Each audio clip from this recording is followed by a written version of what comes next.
a todos, vamos dar início neste momento ao 10º episódio dos Diálogos Online.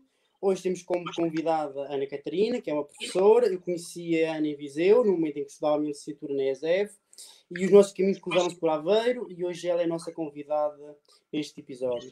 E eu começo com a pergunta da praxe: quem é que é a Ana Catarina? Olá, boa noite. É um prazer estar aqui. É um prazer rever-te, Manuel. Já não te vi há bastante tempo, não é? E olá, Marcelo, também. Então, eu terminei agora o mestrado, licenciei-me em Viseu, neste caso com o Manuel, e terminei agora o mestrado em Aveiro, o mestrado em ensino. Não sei o que queres que acrescente. Qual foi o tema da tua tese? Então, assim, a minha tese focou-se numa educação em valores com crianças de 4º ano no ensino à distância, que teve início, assim, o meu estudo iniciou-se no percurso de estágio, ainda no ensino presencial, mas dado o início da pandemia, em 2020, ainda em 2020, houve a necessidade de transitarmos para o ensino à distância e então o meu estudo reportou-se para aí. Sempre com o mesmo tema, com os mesmos alunos, e neste caso com o mesmo professor que me estava a orientar, mas neste caso no ensino à distância. Queres falar sobre os valores que a educação se indica? É assim, os valores, eu elegi um conjunto de valores, neste caso para desenvolver no meu estudo, recolhi bastantes dados, como por exemplo os valores que eram mais importantes para o agrupamento da escola onde eu estava, também os meus próprios valores enquanto pessoa enquanto professora e também os meus valores para mim enquanto pessoa, para o professor que me estava a acompanhar e desse conjunto de valores e também dos que fui observando, elegi 7 valores. Pronto. O estudo emergiu de um episódio que presenciei ainda no momento da observação, porque nós sempre que estamos inseridos num estágio, iniciamos por observar durante cerca de 3 semanas o professor com quem vamos trabalhar e só depois é que iniciamos a prática. No início, por exemplo, uma aula, depois vamos um dia, até que passa, por exemplo, a semanas. Pronto, e então eu observei um aluno, neste caso, que já devia ter uns 7, 8 anos, a responder num tom inapropriado a uma assistente operacional, e eu fiquei um pouco indignada, porque aquilo que eu observei não era para mim, mas foi contra os valores que eu defendo. E aquilo para mim não era uma resposta que se dava não só por ela ser assistente operacional, porque no fundo nós temos uma posição, não é? A assistente operacional tem uma posição, não é só uma pessoa, mas também está a exercer as suas funções naquela instituição, e o aluno, para além de, também tem a sua posição enquanto aluno e também tem que ter um conjunto de valores que deve não só ter como aluno, mas também como pessoa. Eu achei que faltava ali o respeito, acima de tudo era o respeito perante o outro. E para mim aquilo deixou-me indignada. E fiquei muito tempo a pensar que valores é que estariam associados, ou que valores é que tanto priorizava a assistente operacional que aceitou que o aluno lhe respondesse assim, e que valores é que são incutidos naquela criança para que responda assim a alguém que neste caso o acompanha diariamente, não é? Porque no fundo o assistente operacional é alguém que está com ele diariamente, ou que se cruza diariamente com ele. Pronto. E então decidi estudar isso. Acho que foi um tema que me deu muito prazer em estudar, não foi de todo nas minhas expectativas, porque nós lá está, eu tive a sorte de escolher o tema que eu queria trabalhar e quando a gente faz o que gosta, a nossa dedicação, o empenho, aquele querer saber e a forma como nós observamos é diferente. E então eu tive mesmo a sorte de, eu quero estudar os valores, eu vou ter que, pronto. Só que lá está, a questão do ensino à distância foi muito inesperado, foi numa quarta-feira há uma reunião de ok, planos de contingência, o que é isto? E ninguém toca naquilo e ninguém partilha, e logo nós na escola, o que é que nós mais queremos trabalhar?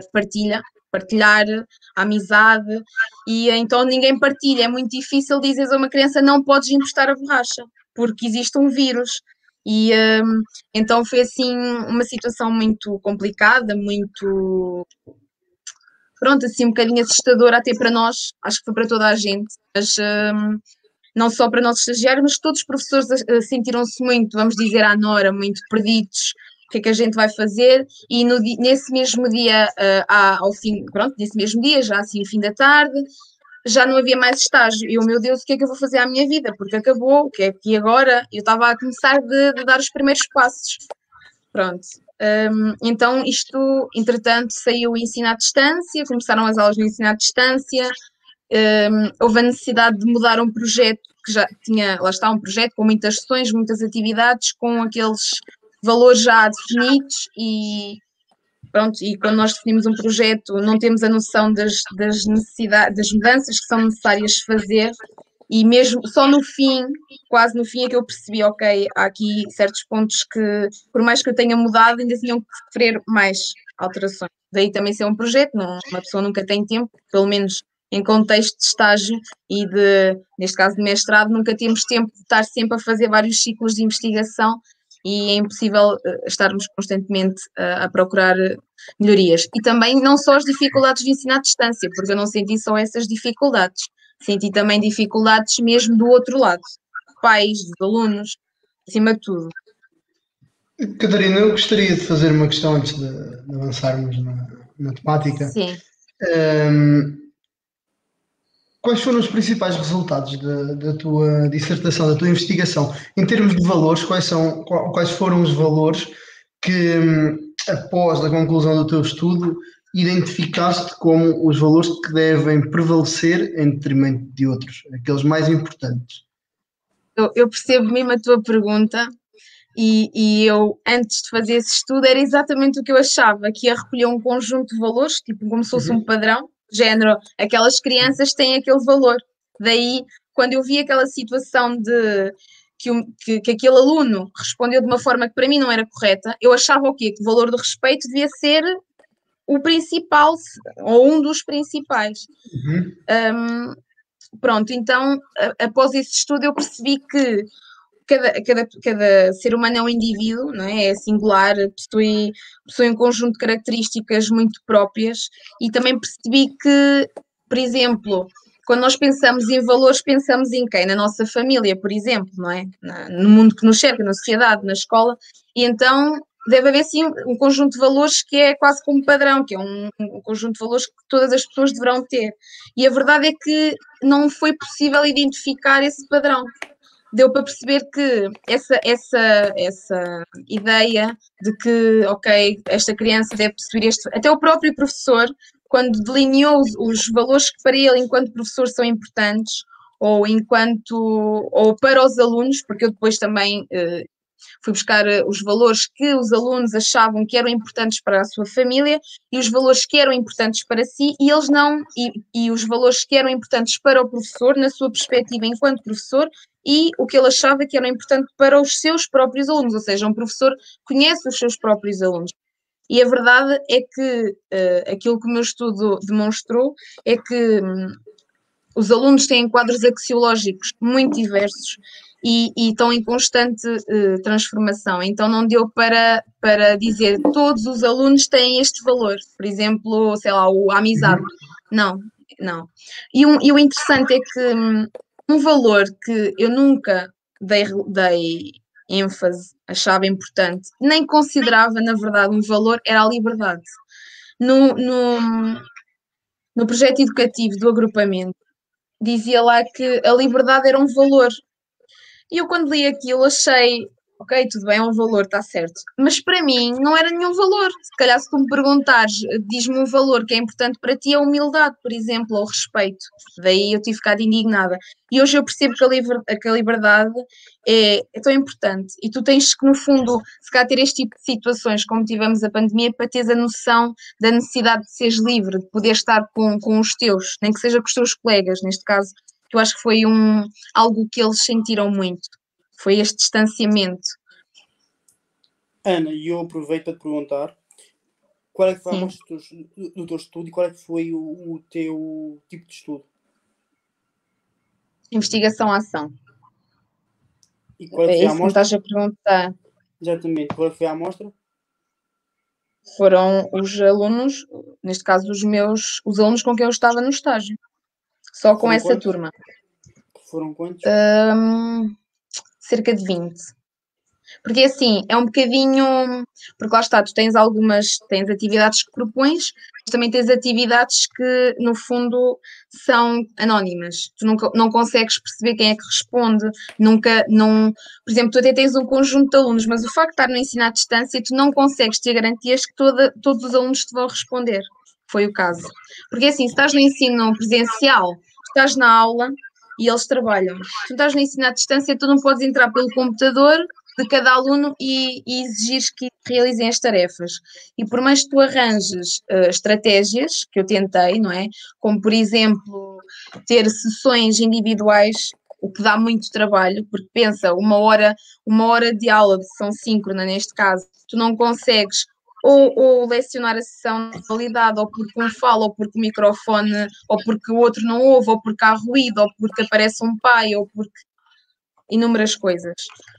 E quanto mais tu fazias uma sessão com cada um dos alunos, aconteceu, e tu, neste caso, como estudante, também tens a noção do que é estares ali num estudo, teres outras unidades curriculares, teres de trabalhar, teres de gerir tudo e depois tu fazes um projeto e tens aquele, ok, isto é assim, agora isto vai correr assim, se não correr eu consigo aquilo e tu chegas ao fim e sentes que não conseguiste nada, foi tudo o oposto e que precisavas de mais e começas nos teus Cs.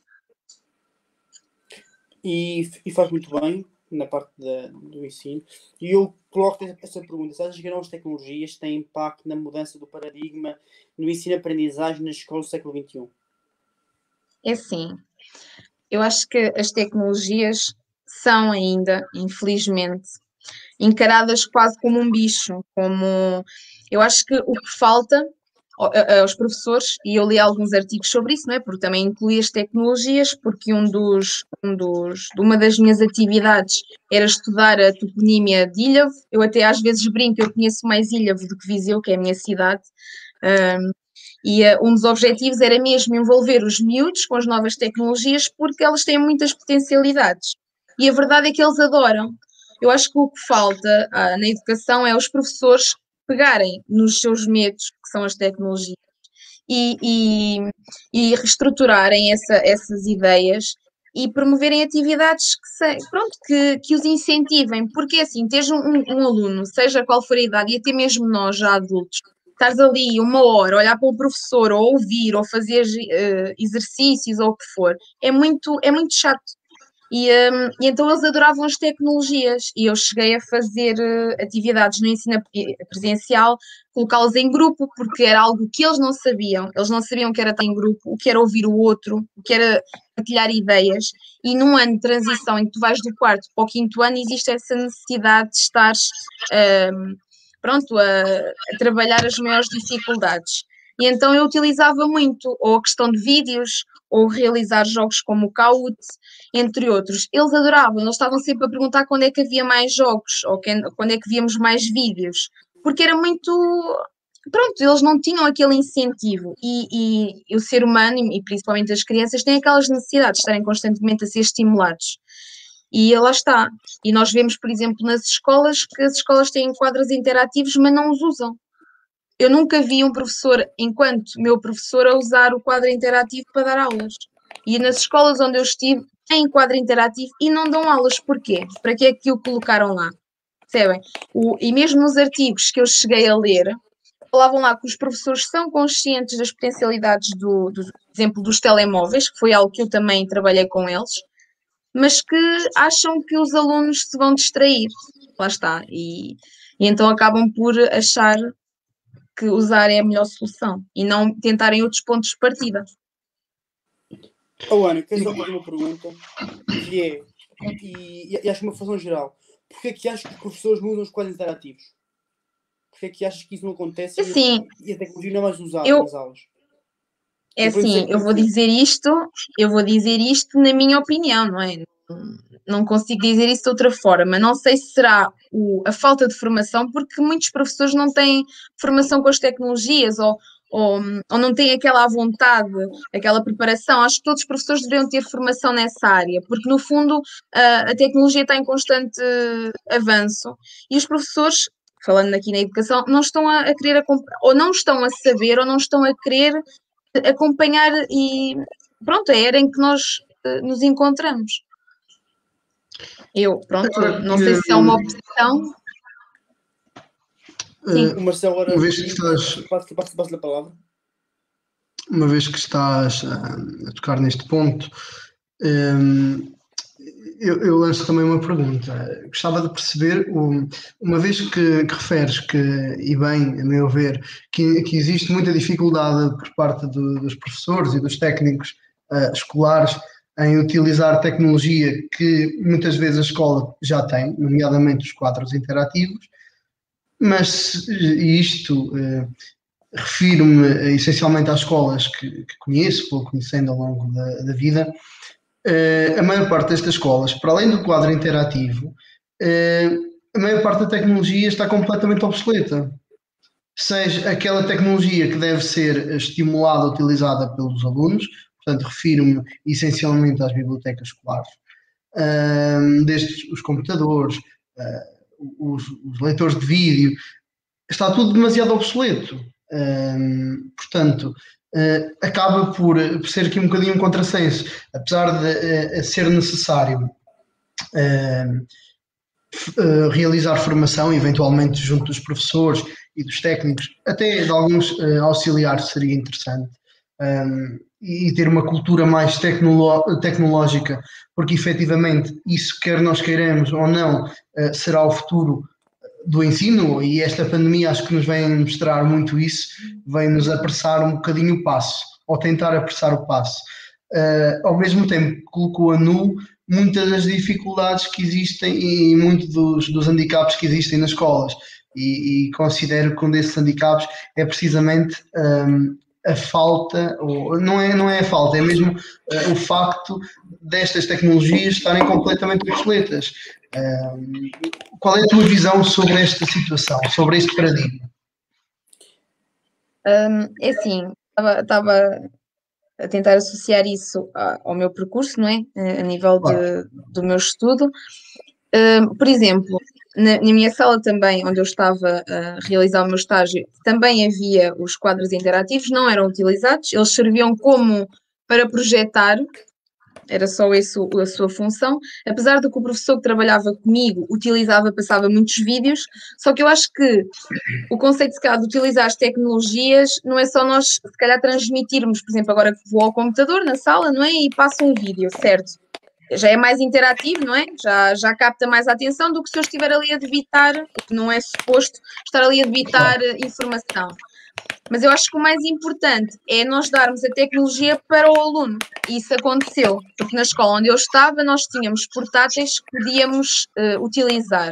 Esse jogo do Kahoot, eu tentei, lá está, incutir-lhes as tecnologias, porque eles, ao irem para o 5º ano, que é o nível de escolaridade que agora estão, iriam muito para utilizar as tecnologias. Mal nós sabíamos que a nossa vida, a partir daquele dia, iria ser tudo em volta da tecnologia. E essa falta de formação, e por todos, não só pelos professores, mas também pelos pais, pelos próprios alunos que eram dependentes dos pais, e existiram muitas dificuldades exatamente pela falta de formação, pela falta de conhecimento, porque, por exemplo, os pais não vão tirar uma formação para utilizarem as tecnologias, a não ser que queiram, mas o professor acho que deveria ser obrigatório. Mas às vezes não têm possibilidades económicas. Exato. Mas lá está, muitas das dificuldades, não só no meu projeto, mas ao longo do meu estágio também, porque eu não estava só a realizar o estudo, mas também estava a realizar a minha prática em conjunto com o professor. Nós tínhamos muitas dificuldades em utilizar o programa, em explicar como é que se usava.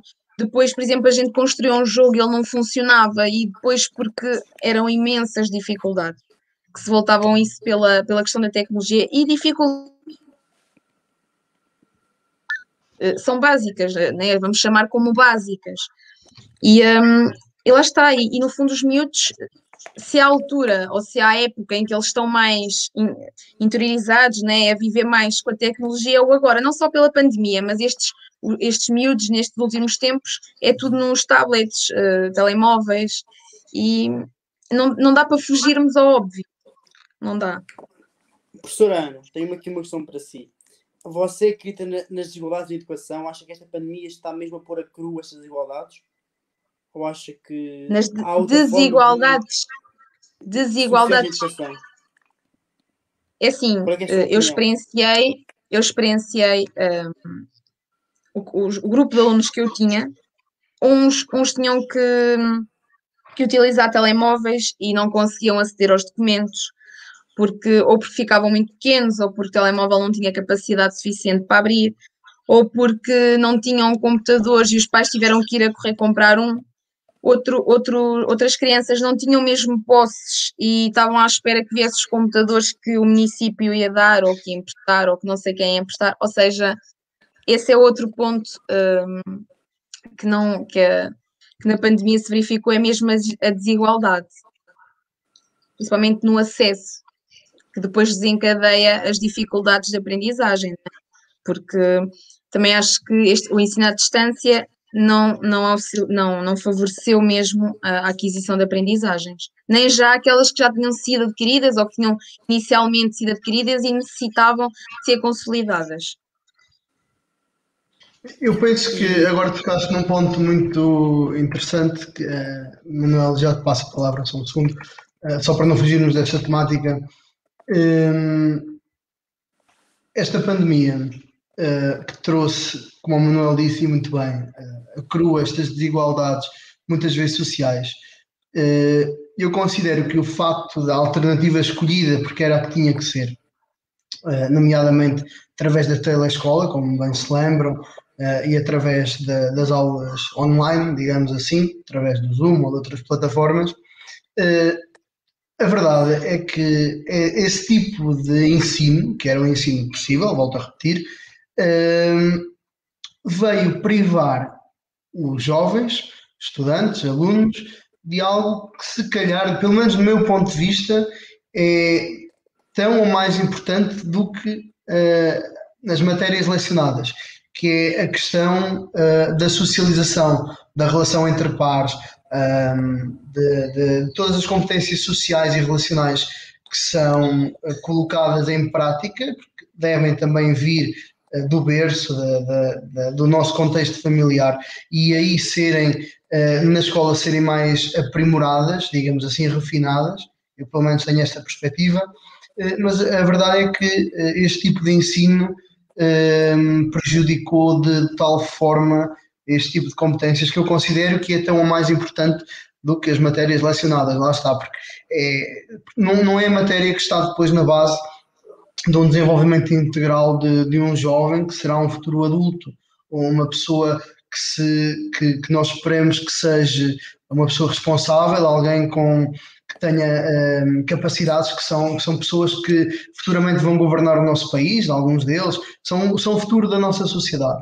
Portanto, considero que as bases, mais do que os estudos em si, as bases eram os componentes relacionais e sociais de interação que se perderam com a pandemia, e assusta-me o facto desta situação não ser um mês, 2 meses, um ano letivo. Estamos no segundo ano letivo e não sabemos se será para continuar. O mais provável é que efetivamente seja para continuar, e estamos a falar em 2 anos letivos que já se perderam, e numa criança, por exemplo, do ensino básico, do ensino primário, 2 anos letivos corresponde a muito, uma vez que falamos numa fase essencial do desenvolvimento humano, uma fase crítica, digamos assim.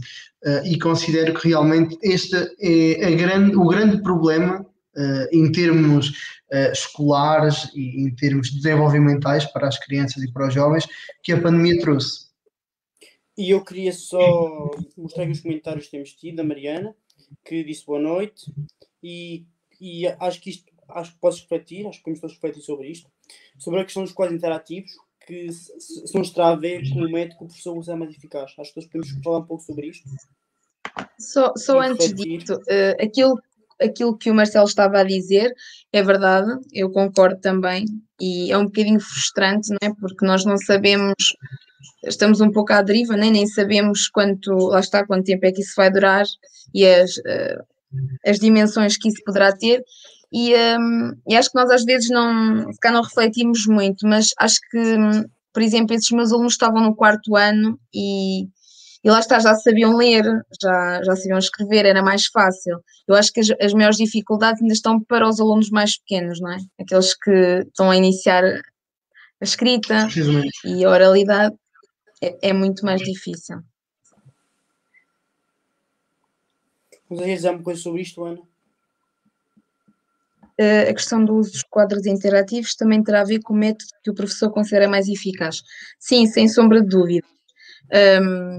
Claro que é assim, cada professor é que define o método de ensino que pretende, não é? Utilizar e também qual é o seu objetivo, porque claro que se um professor utilizar as tecnologias e dado que, neste caso, as crianças têm, vamos utilizar como se fosse um fascínio pela tecnologia, o seu foco, a sua concentração, o seu envolvimento é muito mais acentuado, é exatamente como nós. Se tivermos, por exemplo, numa palestra ou que for, está ali uma pessoa, tem 1 hora a falar, não é? Ou estiver ali sempre a falar, chegamos a um ponto que a gente já nem sequer para na cadeira quieto, é muito difícil. Agora, se nós tivermos um foco que nos esteja sempre a puxar de um lado para o outro, é muito mais fácil. Inclusive, num estágio que eu realizei de ciências, foi muito interessante porque eu nunca tinha conhecido ninguém como essa professora, porque nós estamos habituados, eu pelo menos, e eu acho que nós os 3 aqui e muitas outras pessoas que tiveram, por exemplo, neste caso aulas de ciências e todas as outras, em que era o chamado debitar. Abra um livro na página 10, vamos ler, vá João, podes começar a ler, e estavas ali, e ficavas concentrado porque o professor dizia, a seguir vou escolher outro, e tu ou estavas atento ou ias ouvir a seguir. O engraçado é que essa professora estava a estagiar e eu adorei aquela mulher e tive muita pena porque foi muito curto o meu percurso com ela, foram só 2 a 3 meses, eu senti o meu dar aquele passo do voo. Ela era tão incrível que se nós estivéssemos aqui os 3, agora estávamos numa aula dela e estávamos a observá-la, que era o meu objetivo naquele momento. Eu cheguei a um momento que eu já estava a pôr o dedo no ar para participar.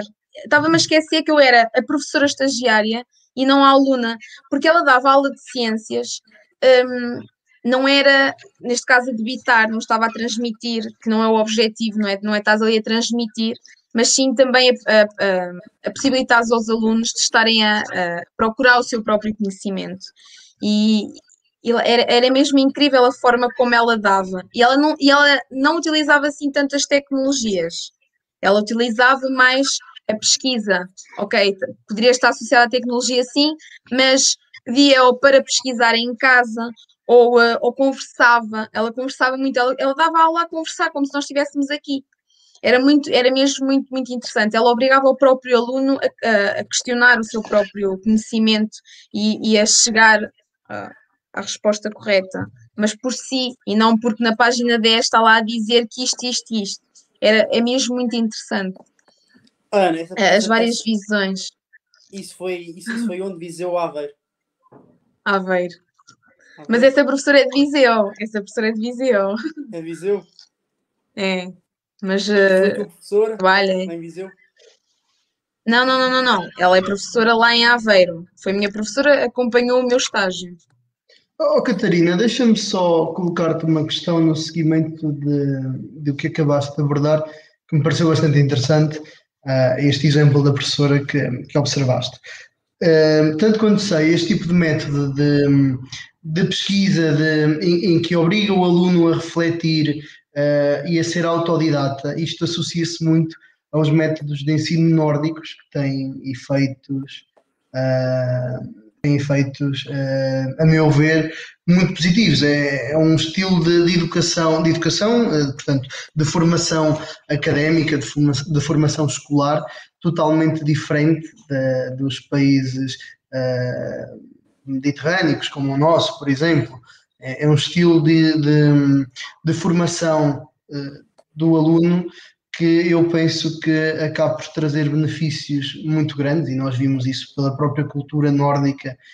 Eu falo países como a Suécia, a Noruega, a Dinamarca, a própria Alemanha, mas essencialmente estes três da Escandinávia que falei, são países que em termos de ensino-aprendizagem têm resultados brilhantes, e parece muito interessante. Eu sei que havia um projeto, salvo erro, uma vez ouvi falar, semelhante a este tipo de ensino, penso que na zona do Porto, não sei se ainda existe, era uma escola que trabalhava com este método, se não estou equivocado. Estás a falar da Escola da Ponte? Acho que sim, se é isso. Sim, é com este método que trabalham. A Escola da Ponte é, tu não tens nem manuais, não tens níveis de escolaridade, não tens temas, eles estudam, vamos dizer que eles estudam o que querem. É o livre-arbítrio, digamos assim. Sim, foi fundado pelo professor José Pacheco. Okay. Por acaso assisti a uma palestra dele e foi muito interessante. Muito interessante. Eu acho que este tipo de exemplos devia multiplicar-se pelo país, porque eu honestamente sinto que o nosso estilo de aprendizagem, de ensino, muitas vezes, para além das tecnologias, o próprio ensino está obsoleto. E este exemplo que referiste da professora que tiveste a oportunidade de observar, este exemplo a ti foi um exemplo que te mostrou uma grande importância, por isso mesmo é que estás a falar dele como um exemplo positivo. E se fosse uma regra no nosso país, tu não darias este exemplo. Portanto, estás a referir algo que para ti sentiste provavelmente como inovador, como diferente e como uma mais-valia. A minha questão, e é isso que eu deixo para reflexão, e também gostava que o Manuel, se puder intervir, dar opinião relativamente a esta temática, a este ponto específico que estou a abordar, gostava de perceber o porquê não. Se virmos que o nosso ensino não tem uma eficácia tão grande, obviamente nós formamos excelentes profissionais em várias áreas e por isso é que eles muitas vezes vão para o estrangeiro, para já porque há melhores condições salariais, mas também porque as grandes multinacionais, os grandes laboratórios chamam estes profissionais de excelência que foram formados em Portugal, é um facto. Contudo, não me parece que este seja o melhor método de ensino para toda a gente. E nós vimos isto, e sem me querer alongar em demasia, nós vimos a questão, por exemplo, dos cursos profissionais, que não, do meu ponto de vista, funcionam de forma muitas vezes errada, pelo menos atualmente. Acho que é uma forma de tentar catalogar os alunos, achar que são os alunos problemáticos que estão nesse tipo de cursos, o que não faz qualquer sentido, até porque eu acho que... Mas aí a culpa não é do aluno em si, não é dos professores, mas o próprio ensino, o próprio sistema, que eu acho que está a funcionar de forma deficitária. Sim, parece que os... Deixa-me só dizer uma coisa, Marcelo. Tu fazes cursos profissionais e os cursos profissionais é uma grande oferta formativa. Eu não digo o contrário. Eu tive um curso profissional e eu aprendi muito com isso. Mas não é isso que ele te está a dizer. O que ele está a dizer é que... Sim, mas eu acho que é importante que os cursos profissionais sejam mesmo importantes, porque... E são. Mas o que ele te está a dizer, é como se tu dividisses dois tipos de aluno. Os que têm capacidades e os burros, os problemáticos é que os vão... Porque tu sabes... Desculpa interromper, mas tu sabes, e isto estamos a falar abertamente, e falo no sentido, obviamente, lato, geral. Isto não quero particularizar nada, como é óbvio, mas eu lembro-me do meu próprio tempo que estudava, em que realmente as pessoas que andavam em cursos profissionais eram marginalizados desta forma, independentemente, podiam estar em cursos profissionais por serem problemáticos, podiam estar em cursos profissionais por os pais não terem grandes rendimentos, podiam estar em cursos profissionais porque sentiam que cursos técnico-práticos, que é o tipo de curso profissional, que lhes faria muito mais sentido do que andar ali 3 anos a aprender algo muito teórico, chega ao fim desses anos e tudo espremido, ou vais para uma universidade onde não sabes fazer nada, E um curso profissional, na minha opinião, até tem muitas vantagens. O que eu estou a dizer. Concordo contigo. Deixa-me concluir. Não, deixa-me concluir, Manuel. O que eu te estou a dizer é que os cursos profissionais são extremamente mal explorados. Não é pelos alunos em si, mas sim pelo sistema. Também não é pelos professores, de todo. É pelo sistema escolar que está enraizado no nosso país. Ponto final. Não estou de todo a querer dizer, nem a catalogar. Eu estou a dizer que, efetivamente, há esta tendência de catalogar os estudantes de ensino profissional. Não estou de todo a dizer que o ensino profissional não tem qualidade. Na minha opinião, em certos aspectos, até é uma grande mais-valia do que comparado com um curso científico ou de humanidades, do ensino regular, digamos assim. Agora também te digo, e vou-te dar um exemplo muito concreto e vais já perceber onde eu quero chegar. Como sabes, saiu há pouco tempo uma normativa, que eu, salvo erro, corrija-me se eu estiver enganado, mas acho que está em vigor, em que os estudantes de ensino profissional podem ser admitidos numa universidade sem qualquer exame. Portanto, se isto não é estar a catalogar os estudantes de ensino profissional de incompetentes ou incapazes, eu não sei o que é que será. E nem Portanto, só, eu própria. É o ensino que faz isto, é o sistema que está a fazer isto. Não foram os professores que criaram esta regra. Não foste tu, não fui eu, não foi a Catarina.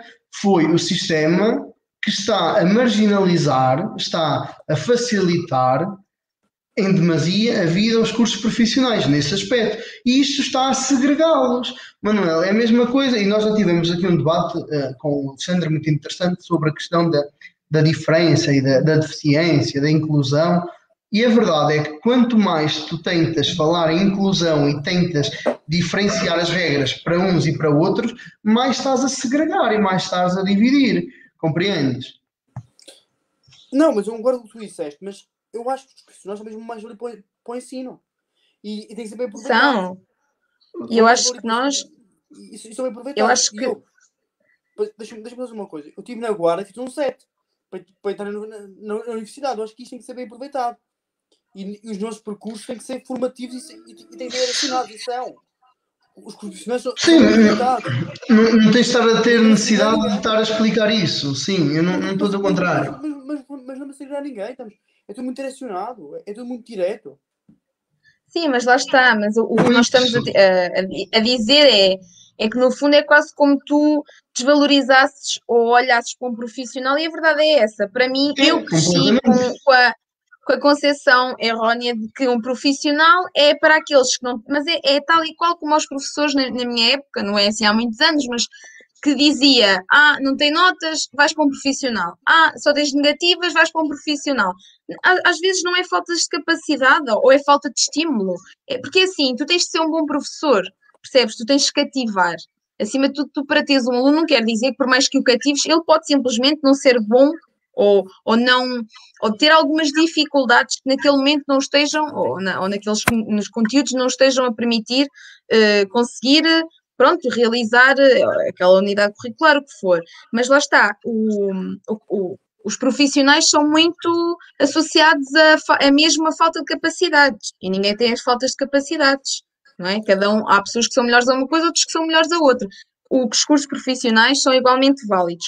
E o que o Marcelo estava a dizer de que agora alguém que esteja num profissional não tem que fazer exames para entrar na universidade, para além de estar a chamá-los eles de burros, a mim, eu falo por mim, sinto-me muito injustiçada porque eu tive que fazer exames para entrar.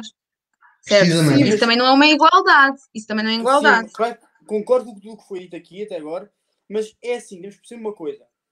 E eu fiz exame também, fiz várias coisas para entrar e depois fui para agora fazer um 7. Eu acho que é assim, os cursos profissionais são importantes numa via de ir para o mercado de trabalho, logo diretamente. Para perceber isso é muito complicado, precisa dos exames. Se queres entrar numa boa universidade, tens logo de fazer os exames. E eu acho que isso não estamos muito pelo contrário, nós não esperamos para os exames, temos que ir para um sítio para preparar esses exames. Mas o que é que tu achas desta medida em que estamos a falar? Assim, da questão dos profissionais não terem que fazer exame. E eu defendo os cursos profissionais, eu acho que quem quer ser um bom profissional, acho que é uma experiência que deve ter, e eu tive, acho que é importante, quem quer ser um profissional, acho que é, e ter um percurso focalizado, acho que é importante ter um curso profissional, E como a Mariana disse no comentário, concordo com o comentário, não estamos a desinformar ninguém, nem a ser desleixados no curso profissional. Concordo com o curso profissional, o meu curso profissional, uma boa formação académica é importante. E atenção, tens um bom exemplo. Eu tive um curso profissional e estou neste momento a tirar um Mas não mestrado. respondeste ao que eu te disse. Não foi isso que eu te estou. Eu não estou contra isso, Manuel. Tu estás a virar o jogo totalmente ao contrário. E digo-te uma coisa. Não, mas, Manuel. Se tu vires bem a lista de cursos, não é? Que existem, não é com a pessoa que entra no curso, é preciso mesmo fazer os exames, as provas de ingresso. Não é assim que se entra, vai ver a normativa. Sim. Mas responda ao que eu te perguntei. Mas nós não estamos a desvalorizar, nós só estamos a analisar as diferenças, ou pelo menos aqui, o conceito de ensino profissional, percebes?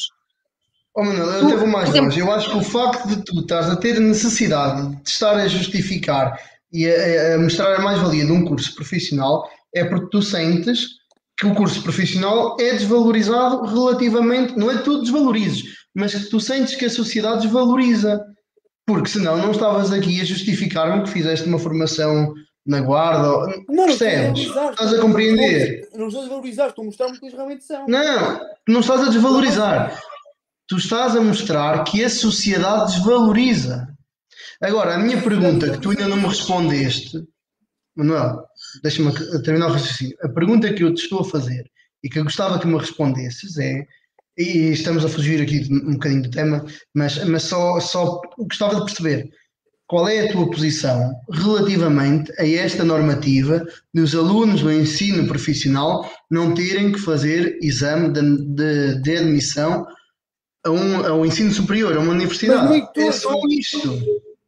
Eu não conheço uma matéria pura, mas eu acho que em todos os cursos, meu. Eu acho que têm que fazer mesmo a prova de ingresso. Qual prova? Qual prova, Manuel? Se não há exame, não há prova de ingresso. E outra coisa, eu acho. A prova de ingresso. Não. Mas qual prova? A prova de ingresso para a faculdade é sempre feita. Mas isso é um exame, Manuel. Exatamente, são os exames nacionais. Não tem.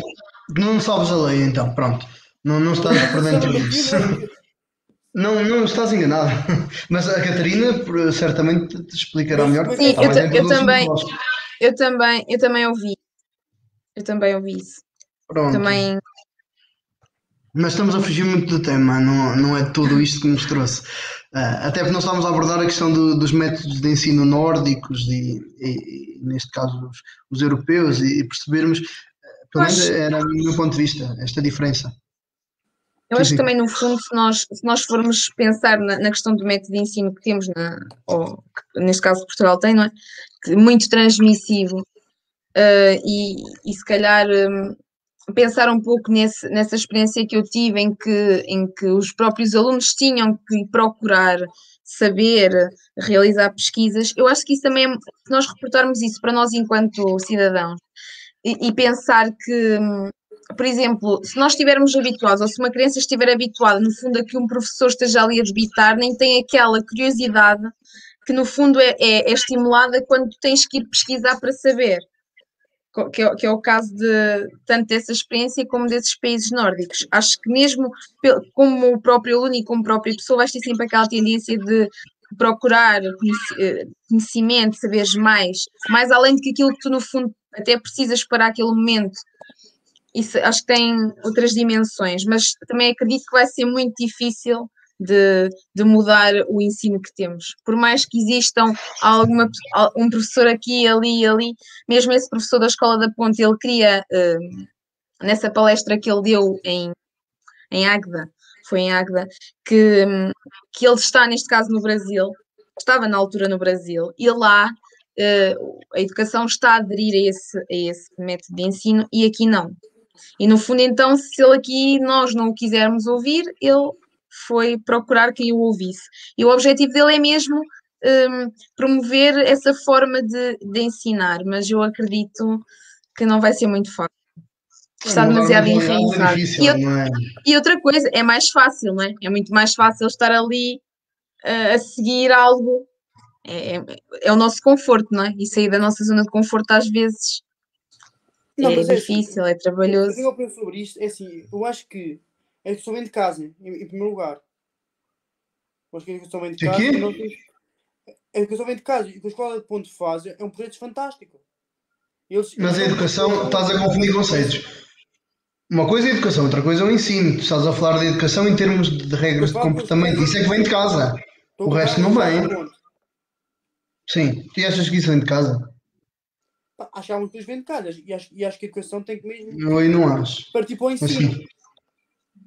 Então, mas é assim, o que é que o pai, Mas, por exemplo, eu tenho um aluno, isso, ok, a educação vem de casa, mas se eu na escola quiser só utilizar a tecnologia e obrigar o aluno a pesquisar, como eu cheguei a realizar pesquisas, a dar-lhes um tema, eu lembro-me que foi a Lua, e eu fui buscar muito o primeiro estágio com essa professora e encaminhei para o segundo, que era, primeiro tu recolhias as ideias que a criança tinha, por exemplo, neste caso era a Lua.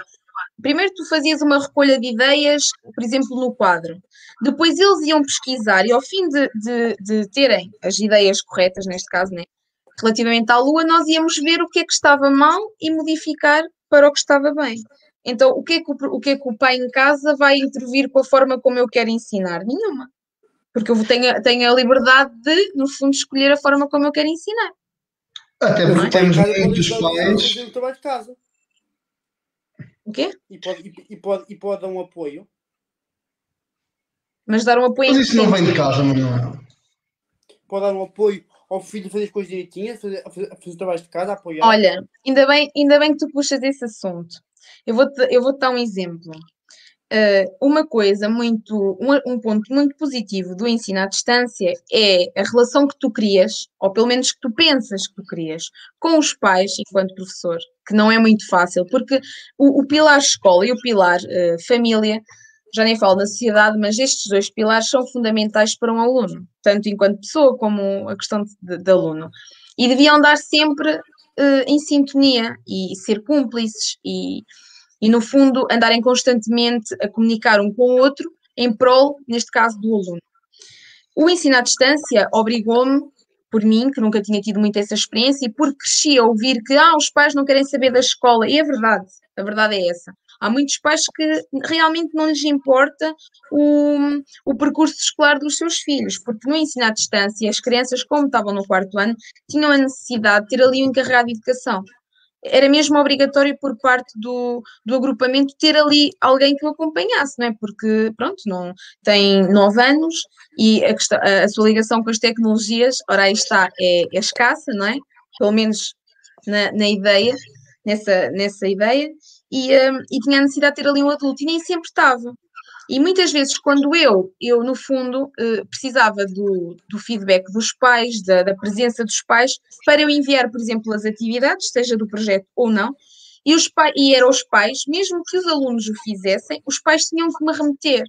E se eu te disser, por exemplo, de 20 alunos que cheguei a ter atividades que só me enviaram 2, 3 ou 4, no fundo, os pais, ok, vêm muito de casa, isso é tudo muito bonito, é aquilo que nós achamos, em casa devem, porque a questão é mesmo essa, devem fazer o papel deles, mas os pais têm, para eles, a escola eu não sei bem definir o que é que para os pais a escola é. A escola deveria ser a escola, é um complemento, mas não, para os pais a escola é quase um despejo. O professor é que tem que educar. Não, o professor não tem que educar. É como tu estavas a dizer, a educação vem de casa. A educação, os valores que... Porque tu como professor, por exemplo, para mim... Mas não é o estudo em si, é a educação. Não, educação, exato, educação dos valores. Ela estava aqui a confundir conceitos, sim. Exatamente. Sim, eu também percebi isso. Estamos a falar da educação enquanto, por exemplo, enquanto pai, as normas, né, os nossos valores, as nossas tradições, e não a educação a nível de ensino, né, porque os pais não podem... Escola, não há hipótese. Claro, eles complementam a dar uma orientação aos filhos, e é muito importante essa orientação e não se verifica de todo. Porque eu tive alunos que nunca recebiam uma atividade e a culpa, os miúdos até podiam não querer fazer, mas mesmo a ensino à distância demonstrou indisciplina, não só pelos miúdos, mas também pelos pais. Eu cheguei a ter alunos que chegavam atrasados às sessões, vinham sem t-shirt. Professora, desculpa, eu vim da piscina. E tu fazes o quê? O que é que tu vais dizer? Pois, né? Quer dizer, se o próprio pai não faz nada, o que é que eu vou fazer? Entro pelo computador? Deixa-me só dar-te um exemplo que agora contrapõe o que tu disseste. Eu tenho um caso particular, um familiar próximo, em que ocorreu precisamente o contrário. A criança, o jovem neste caso, quando iniciou o confinamento e teve que ficar com aulas online, teve um acompanhamento. Portanto, o acompanhamento que teve em casa, por parte dos pais, foi tão proveitoso que surtiu um efeito muito positivo no jovem, enquanto que, e aí também poderá haver, será um problema do próprio método de ensino da escola em si, ou dos funcionários em si. Enquanto o jovem estava na escola em regime normal, este tipo de resultados proveitoso que o jovem teve não se verificavam na altura. Portanto, após ter um acompanhamento mais personalizado, também é diferente estar com uma Mas por criança do que quem? estar com 20 ou 30, por parte dos Exato, pais, sim. dos pais. Sim, essencialmente os pais, obviamente os professores davam um apoio, como é evidente, mas aqui houve um papel muito forte por parte dos pais. Isso É pena é não uma se vantagem. verificar em muita gente, em muitas famílias. Isto é um caso Mas, em se calhar centenas. mas, por exemplo, eu também tive alunos que sim. Eu acho que, no fundo, o ensino à distância, isso pode ser uma exceção, sim, que na escola tinha um rendimento e depois no ensino à distância, possivelmente a presença assídua dos pais, porque no fundo o ensino à distância também exigiu que os pais acompanhassem mais de perto os filhos, exigiu aquela presença que não se verificava quando eles estavam na escola, não é? Porque tinham lá sempre o professor, Olha, e agora o professor, a relação que estabelecia com os alunos era diferente. Pronto, mas por exemplo, uma coisa que eu percebi, eu e o professor com quem trabalhei, é que assim, os bons alunos, a nível de tinham muitas dificuldades ou não, neste caso que a nível de aprendizagem não tinham grandes dificuldades, que os pais estavam constantemente. Boa noite, não é isso? Hoje todos os pais querem bem dos seus filhos. Sim, claramente que sim, mas na experiência que eu tive, não é que eu não digo que os pais não quisessem o bem dos filhos. Eu acho, daquilo que eu interpretei, do meu ponto de vista, que há pais que, ou porque não têm, se calhar, nível de escolaridade, não posso, não quero afirmar isso, não é? Não fui, pronto, também não quis associar se calhar o nível de escolarização para a atitude que o pai tinha, porque isso aí acho que não tem que ser no fundo, uma razão, não tem que haver necessariamente uma ligação, não é? Porque um pai não tem um nível de estudos, por exemplo, uma licenciatura ou mestrado, significa que não pode ajudar o filho. Não tem nada a ver. Mas a verdade é que eu percebi que os pais, havia pais, se um aluno nunca me enviou uma atividade, de quem é a culpa? A criança pode não ter feito, mas foi porque o pai também não se preocupou que a atividade fosse realizada ou que participasse na sessão. E isso não invalida que não queira o bem do filho. Eu só acho que a preocupação com a sua aprendizagem não é muito valorizada, não é? Não tem assim, não existe essa preocupação. Mas isso foi aquilo que eu interpretei. Mas também percebi que, por exemplo, os chamados bons alunos, aqueles que aprendiam com maior facilidade, participavam, se esforçavam para se destacarem quando alguma atividade era solicitada, eles mantiveram esse chamado padrão. E o oposto também, as crianças que tinham mais dificuldades, que eram mais, vamos chamar como preguiçosa, aquela criança que vamos sempre escreve, trabalha, e também se mantiveram. Isso acho que, claro, é bom haver esse, por exemplo, os bons alunos não terem perdido esse padrão, mas é mau porque eu não pude. Falo por mim, não pude acompanhar, não pude auxiliar essas crianças que tiveram maiores dificuldades de forma a progredirem. E, no fundo, esses miúdos agora estão no 5º ano, tanto os chamados os bons como os maus, vamos chamá-los assim. E, no fundo, as dificuldades estão ali, mantêm-se. Ou melhor, acho que aumentam. A exigência do nível de ensino de escolaridade em questão também aumenta. Eu quero só dizer uma coisa. Sim. E tu falaste em 5º ano agora, e quero dizer uma coisa. Tu achas que vai ser preciso um ensino de recuperação no verão? Ou achas que isto a nível de confinamento vai ser geral? Eu acho que é assim, não sei se posso achar que as coisas são recuperáveis, porque isso vai muito de criança para criança, não é? Como nós adultos. Há pessoas que têm uma maior facilidade em adquirir algo ou têm ali algo a limar e algo facilmente fica esclarecido. Há outras pessoas que precisam de constantemente de um estímulo permanente. Eu acho que isso aí é muito vago. Acho que isso vai depender muito de criança para criança. A verdade é que não me parece que vá haver alunos a reprovarem por causa disso e, sinceramente, não sei se é bom ou se é mau. Assim como agora há aquela lei de todas as crianças passam, os alunos todos passam, transitam de ano. E isso assusta, não é? Porque não é só o ano de transitar, não é só. E tu, como professor, o que é que achas disso? Estamos a falar dos profissionais. Tu, como professor, o que é que achas disso? Achas que é uma lei correta ou não? Mas dos profissionais? Não. Esta aqui. Da transição? Sim. É assim, eu de certa forma não concordo que existam outras estratégias ou lá está um ensino adaptado se realmente a criança tem alguma dificuldade de aprendizagem, porque agora todas as crianças são imperativas.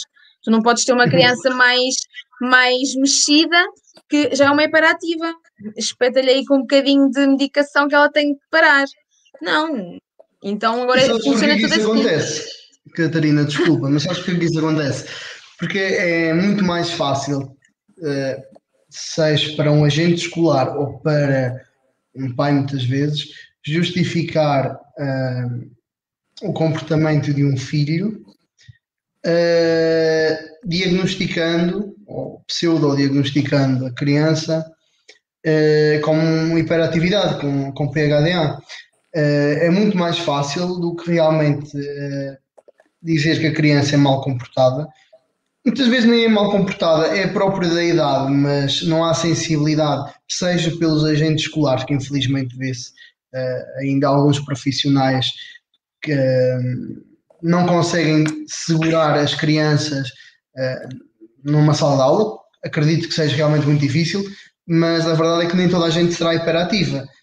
O que é que acontece? É que é toda a gente caracterizada como hiperativa e toda a gente toma medicação. Se formos falar, se calhar chegamos aqui a uma escola primária do meu concelho ou dos vossos, é indiferente, infelizmente eu acho que isso é transversal, nós encontramos se calhar um número assustador de crianças medicadas. E isto é extremamente grave. Estamos a falar de medicação, no fundo é medicação psiquiátrica, que está a ser administrada a uma criança de 6 ou 7 anos. Qual é que será o efeito disto, desta agressividade, digamos assim, que se está a colocar na criança no futuro? Marcelo, percebem? Eu acho. Sim. Tem um para ti que agora passou-me aqui na cabeça. Mas diz uma coisa: tu achas que a pandemia vai permitir que os jovens, né, que os nossos jovens, tenham mais distúrbios de atenção do que já tinham antigamente? Ou achas que não? De atenção? Não, de atenção não. Respondo sempre como profissional, de atenção não. Questões de ansiedade, questões depressivas, sim, essencialmente de ansiedade. Uma espécie de um stress pós-traumático, como acontecia com os nossos avós e bisavós na altura da guerra do ultramar, obviamente com as proporções diferentes, como é evidente, mas um bocadinho neste formato, sim, e isso nota-se, e eu em contexto de consultório noto isso com bastante, seja em crianças ou em pessoas adultas. Chega muita gente ao meu serviço, ao meu consultório, com questões de ansiedade. Obviamente elas já existiam antes da pandemia, mas a pandemia é um clique, é um fator que precipita, e nós utilizamos muito este tipo de terminologia em psicologia, é um fator que precipitou ali o aparecimento de sintomatologia ansiógena ou depressiva, mas essencialmente associadas à ansiedade e a questões emocionais. Fruto da pandemia, fruto deste confinamento. Depois não é um confinamento só social, é também um confinamento emocional que acontece.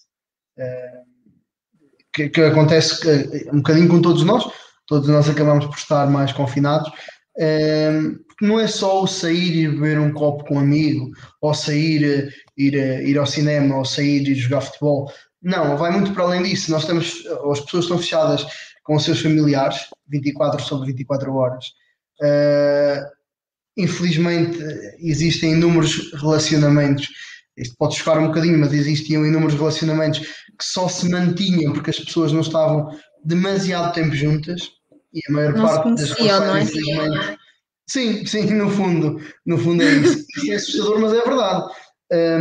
E obviamente, passando mais tempo juntos, as coisas nem sempre correram bem, nem sempre correm bem, mas há aqui uma certa repressão em termos emocionais que depois se manifesta nestes quadros de ansiedade. Portanto, respondendo à tua questão, não me parece de todo que haja um aumento de perturbação de hiperatividade e déficit de atenção, até porque eu acho que essa é uma das doenças do século XXI que é utilizada para tudo. Existem outras doenças. Desculpa. Exatamente. Existem outras doenças do século XXI que, na minha opinião, é a depressão e as doenças associadas a quadros demenciais, nomeadamente o Alzheimer, a cabeça, não é? Que é mais falado. Mas esses sim são doenças do século XXI, mas não são utilizadas como desculpa para o comportamento das crianças. Enquanto que a PHDA, perturbação de hiperatividade e déficit de atenção, é precisamente utilizada como argumento para qualquer situação, seja por parte, muitas vezes, dos pais, mas também dos agentes escolares, que eu acho que deviam ter, isto devia ser geral, devia-se ter formação nesta área, e quanto mais pessoas com formação nesta área, e principalmente os agentes escolares, perceber que o comportamento é influenciado. Para já o comportamento gera comportamento. Obviamente, se eu for uma criança e vir outra criança a portar-se mal, eu lembro-me quando andava a estudar, as pessoas que tinham mais piada eram as que se portavam mal, que a turma inteira se ria. É óbvio. E Manuel, tu queres imitar, salvo seja, não é? Tu queres imitar quem tem piada, quem é popular. Esta é a verdade, Manuel. Isto é o comportamento social de Bandura. Eu próprio explicava isto há dezenas de anos atrás, nos anos 60, salvo erro, em que explicava isto mesmo, que nós tendemos a imitar aquilo que achamos que é o melhor. E neste caso concreto, naquelas idades mais críticas, o que tem piada é o melhor. E isso é importante ter em consideração antes de diagnosticar uma criança. Estamos a hipotecar o futuro delas. Leva a tua reflexão tão frutuosa e tão profícua e tão objetiva. Eu acho que é mesmo muito importante. E vou naqueles comentários, a Mariana diz que é primeiro preciso ser uma educação em casa para ser educado na escola. E eu concordo com a Mariana. E quando eu puxei este tema, era mesmo por esta razão e por este comentário que a Mariana fez. Acho que é mesmo importante isso. E acho que a educação vem de casa para depois a escola poder ser o veículo da educação. Acho que é muito importante isso. Mas estamos a falar de duas educações diferentes, atenção. Exatamente, sim, mas Não esquecer. ambas se ligam. E ambas se interligam. Sim, claro, mas é diferente. Sim. E ambas chegam de uma maneira diferente, com um veículo diferente e com uma finalidade diferente, mas ambas depois são interligadas e têm uma finalidade e um objetivo. Sim. Vou ler aqui os comentários. A Maria Isabel dos Santos também diz que nem todos os pais percebem o trabalho dos filhos. Alguém quer falar sobre este comentário?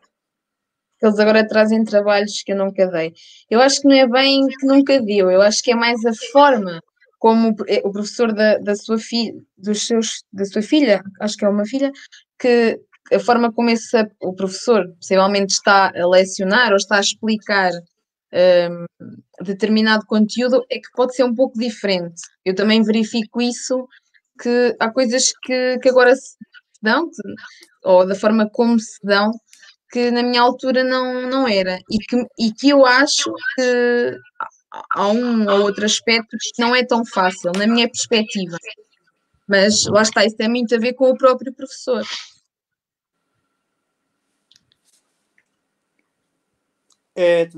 Também refere estas coisas. Não sei se queres comentar, Ana. Eu tenho muita dificuldade em ensinar a minha filha, ela tem muitas dificuldades. Hum, É assim, eu acho que, não sei se a Maria se alguma vez reportou isso para o professor, ou de que dificuldades é que ela tem, de que forma é que a pode ajudar, ou a possibilidade do professor auxiliar, não sei, com apoios, não sei que tipo de dificuldade, também qual é o nível de escolaridade, né, que a criança está. Mas acima de tudo a Maria tem que perceber que as dificuldades são normais, não é? Pela foto parece ser uma criança, pronto, não sei, segundo, terceiro ano, e é normal, nem todas as crianças aprendem no mesmo tempo. Há coisas mais fáceis, outras mais difíceis, mas isso é uma questão de tempo e trabalho, e acho que deve falar com o professor, porque o professor vai estar sempre ali, e por mais que alguém ajude, acho que não há nada melhor do que o professor que está constantemente com esse aluno, não é? Porque a criança tem que se adaptar ao professor. Ana, eu faço-te uma questão. Qual é que achas que é o veículo que as pessoas, os encarregados de educação, têm que ter para a escola? E vice-versa. Achas que o sistema, no meu tempo, acho que é igual ainda, o sistema de caderneta ainda funciona, ou achas que não? Ou acho que é um sistema utópico? E já... Sistema de A quê? caderneta. A caderneta Ah, que tinha para escrever um recado entre pessoas, ok. ainda é igual, não é? Ah. Acho que é um sistema que funciona. Neste momento, um simples e-mail é mais fácil.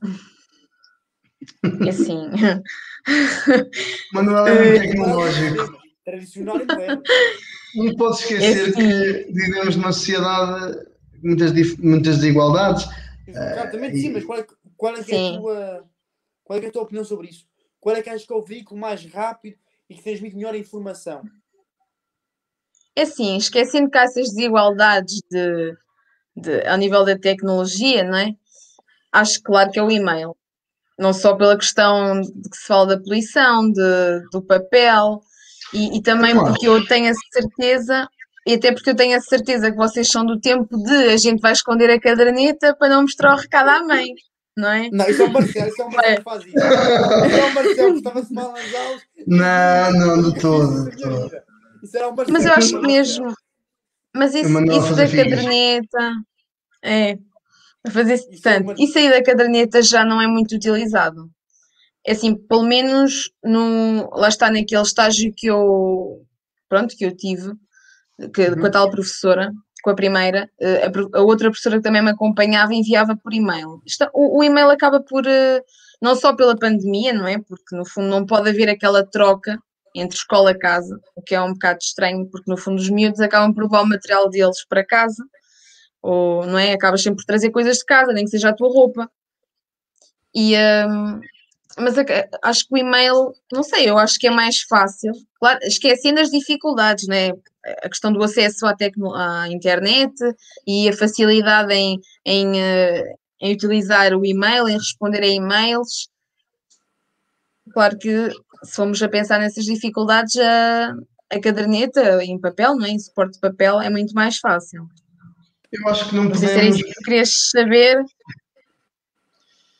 Deixem-me só complementar, por favor. Eu acho que realmente não podemos analisar esta questão, e foi uma boa questão que o Manuel colocou, mas acho que é impossível analisarmos esta questão realmente sem termos em consideração as desigualdades sociais e económicas e financeiras, claro, que existem entre as famílias portuguesas. Acho que é impossível analisarmos isto sem ser desta forma. Mas mesmo que conseguíssemos fazer este exercício, quantos e-mails é que nós não recebemos de publicidade que ignoramos? Verdade, Quantos e-mails verdade. que às vezes nem são de publicidade, mas nós ignoramos na mesma porque não nos chama a atenção, ou não reparamos neles, ou vão para o spam, sei lá. Mas eu acho, Não, não sei se o e-mail seria realmente o Mas, ó melhor Marcelo, eu acho formato. que é assim, esquecendo as dificuldades, né? Vamos esquecer que existem essas dificuldades. Sim. Se o pai tiver aquela preocupação da vida escolar do filho, tanto vai ver o e-mail, né? Se sabe que Uma recebe um e-mail caderneta. diariamente ou a caderneta, não é? Se tiver esse interesse e souber que vai por e-mail, ele vai ver o e-mail, não é? Mas lá está, não é. Não há maus pais e bons pais. Eu acho que não há bons Exato. pais e maus pais. Não há, existe o conceito de bom e mau. Acho que cada pai é a forma que é. E eu não posso dizer que um pai que não se preocupa com o percurso escolar do filho que é um mau pai. Eu não tenho argumentos para poder dizer isso. Posso, da minha perspectiva, achar que deveria ter mais atenção ou estar mais preocupado com a vida escolar do filho. Mas pode valorizar outros campos, não é? Outros componentes. Exatamente. Desculpa lá, mas eu tenho que dizer uma coisa sobre isto. Eu acho que isso, eu acho que o método, e talvez seja uma coisa que é de veras importante, mas o método depende muito do que a educação tem que fazer e o que a educação esteja direcionado. Se o Guerreiro de Educação quiser, seguir a vida do filho, vai fazê-lo. Seja e-mail, seja cadernetas, vai fazer. Então, é isso que estamos a dizer. É isso que estamos a dizer, sim. Mas é importante isso. Estamos aqui a discutir uma coisa, um método, que acho que não Manuel, foi uma coisa que tu colocaste, portanto. Eu acho que, mas é importante conseguir compreender o ensino tradicional com o ensino moderno. É muito importante conseguir fazer esse tipo de. Mas qual é a diferença? Mas qual é a diferença entre o ensino tradicional e moderno? Se tu fores fazer uma perspectiva, por exemplo, do ensino quando tu tinhas, sei lá, tens pai que é 25, se calhar quando tinhas 10, 15 anos, o que é que mudou? Olha, mudou a tua idade. E o nível em que está. E essas coisas. Não, mudou muita coisa.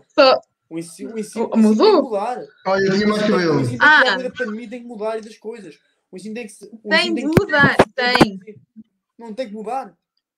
Tem de mudar, mas não mudou. Mas não é pela tecnologia, Manuel. Tu vives, desculpa, mas eu acho que tu vives no mundo à parte. É verdade. Tu vives num mundo à parte, demasiado tecnológico, Manuel. Tu vives num país, Portugal, um cantinho à beira-mar plantado, cheio de desigualdades sociais, em que metade da classe política é corrupta. Infelizmente é isto. Isto é a realidade do nosso país. Tu estás a viver em Portugal, tu és português. A vida não é assim, Manuel. Isso é demasiado utópico. A sociedade portuguesa é repleta de desigualdades sociais. Eu concordo contigo. Eu concordo contigo. Tens razão o que estás a dizer, pá. Então, para que tanta tecnologia? Quando a maior parte das pessoas... Olha, se tu fores a qualquer aldeia do interior, a qualquer também não tenho dados para isso, mas a maior parte das aldeias, mas aí não é se calhar nem internet de qualidade tem, nem rede de telemóvel tem algumas. A minha aldeia há poucos anos... Mas deixa-me dizer uma coisa. Os professores e os alunos, e houve lá sobre isso em vários jornais nacionais e várias imprensa, que as pessoas pegavam nos carros e iam com os seus portáteis e com a sua banda larga para as aulas online, dentro de um carro. Houve várias pessoas que tinham escolhido dentro de um carro para as aulas online. E isso Portugal está preparado para esse tipo de coisas. Achas mesmo, Manuel? Estás a brincar? Desigualdades, esse tipo de coisas. O Manuel está preparado para pegar no carro e ir. É isso. Não. Tu vives num mundo à parte, esquece, não, de todo. Não tens a mínima razão nesse aspecto. Não vives em Portugal, de certeza. A Aveiro, se calhar, tem outras. Fica assim um bocadinho. É um meio maior, é diferente, eu até percebo que seja diferente. Agora, até porque tu também vens de um meio muito mais interior até do que a zona do Fundão. E eu conheço mais ou menos essa zona e sei que não é a cidade do Fundão ou de Castelo Branco em que notas muito estas dificuldades, mas sim nas pequenas aldeias. Como eu te estava a dizer, na minha aldeia, só há poucos anos é que passámos a ter internet, rede da Mel com grande qualidade, com boa qualidade. Até há poucos anos havia certas zonas da minha aldeia, e estamos a falar de uma aldeia que fica a 15 km de Viseu, não é perdido não sei aonde, percebes? É verdade. City. Não, é Nelas é uma vila, eu não sou de Nelas, eu sou de uma aldeia. Sou natural de uma aldeia e fica a 5 km de Nelas, percebes? É o concelho de Nelas, pronto. Mas isto para explicar que realmente a realidade não é essa. E eu sei que tu tocas muito à tecnologia, que isso é algo que é importante para ti, que realmente pode ser o futuro da civilização. Sim, se é o futuro de Portugal, pode ser, mas não é daqui a 10 anos, de todo. Para teres essa capacidade em termos de ensino, seja na questão dos e-mails, que é uma questão muito simples, seja noutro tipo em termos de conteúdo, passar conteúdo de informação, o próprio mecanismo de ensino ser totalmente tecnológico, ou grande parte tecnológico. tu para conseguires isso, não te esqueças, tens de ter um desenvolvimento social, portanto, um desenvolvimento do próprio país antes disto. Não podes fazer uma casa começando pelo telhado, que ela cai logo. Aliás, se não puseres, só puseres a telha por cima, ela cai logo no chão. Se não puseres uma placa sequer. Isto é um exemplo um bocadinho extremista, mas é verdade, tu não podes querer construir uma casa sem fazer os alicerces primeiro. Tu não podes querer uma escola, ou que as escolas, ou que o ensino, neste caso, seja totalmente focado na tecnologia, ou que as instituições sejam totalmente focadas na tecnologia, quando às vezes não há rede em certas aldeias, espaços de internet, pelo menos aqui na minha zona, já nem existem, que antes existiam, agora as pessoas não existem. Agora, o que é que aconteceu, e muito bem por parte das autarquias, isto viu-se aqui também, pela cedência dos computadores, dos portáteis às crianças e aos jovens. Isso é fantástico. Agora, isto é uma medida excepcional e é temporária, que é uma espécie de empréstimo, que é cedido temporariamente. Portanto, que é para tentar atenuar um bocadinho as desigualdades. Mas tu não podes querer um ensino evoluído 100 anos à frente, quando a realidade do país em que tu vives, infelizmente, não é essa. Marcelo, mas é assim, eu tenho a plena noção que Portugal não estava preparado. Não me parece, desculpa. Mas é um ensino, acho que passa por aí a reforma do ensino. O ensino tem que ser reformado, o ensino tem que dar outro tipo de abordagem. Depois de reformares o país. Primeiro desenvolves o país, depois desenvolves o ensino. Não é ao contrário, de certeza absoluta. Primeiro tem-se criar condições. O ensino é uma das pessoas. É preciso nós incluirmos as pessoas no ensino e não as segregamos pela sua classe económica e pela sua justiça social. Precisamente, mas estás aí contra o que acabaste de dizer. Até diz-me uma coisa, e tu não podes ser um ensino de qualidade sem estar 100% focado na tecnologia? Ou para ti só existe ensino se houver tecnologia? Não. O ensino internacional não é? funciona muito bem. Mas eu acho O quê? eu acho que o ensino também tem que ter um cunho tecnológico. Eu acho que a tecnologia é a peça fundamental no ensino. Está bem, mas tens que dar condições às pessoas. Acho que a metodologia STEAM é cada vez mais importante no ensino. Acho eu. Está bem. Dou-te um exemplo prático. E tens razão, em certo ponto tens razão. Mas acho que não consegues atingir é isso. importante no ensino. Até diz-me uma coisa. Cada vez mais a metodologia, a tecnologia, a ciência e a educação é importante. São veículos de transmissão de conhecimento. A educação sempre foi. A tecnologia é um meio para tu passares, para tu conduzires a própria educação, o sistema de ensino, não é educação, portanto, a educação formal. Nós temos que separar conceitos. A educação formal é uma coisa, a educação informal é a educação que tu tens em casa através dos pais e dos familiares. Pronto. Agora, tu não podes estar a querer começar a casa pelo telhado, que é isso que estás a fazer. Não pode mesmo, não há qualquer hipótese. E imagina, nesse exemplo que estás a dar, imagina que tu tens acesso à tecnologia, vives numa zona desenvolvida em que tens essas possibilidades e que eu vivo, existem, e aqui perto de nós, a Serra da Estrela é a 50 km daqui. Há aldeias, a aldeia do Sabugueiro, por exemplo, que é pertíssimo do topo da Serra da Estrela, eu acho que até a aldeia mais alta de Portugal, continental.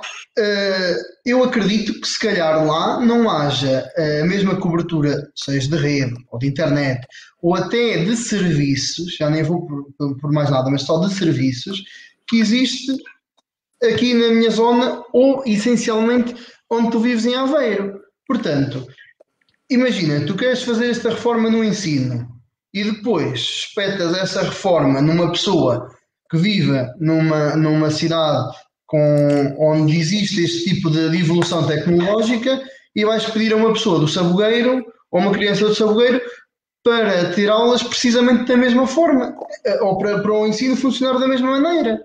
Nada contra o Sabugueiro, pelo contrário, mas sim para percebermos que o país tem enormes desigualdades e enquanto não nos focarmos nisso, que é aquilo que é verdadeiramente importante, andamos, desculpa o termo, mas em Rodriguinhos à volta das coisas e não resolvemos absolutamente nada. Marcelo, concordo contigo, em certa parte. Concordas? Porque é que disseste isso? Vamos aqui agora fazer uma mudança convidada.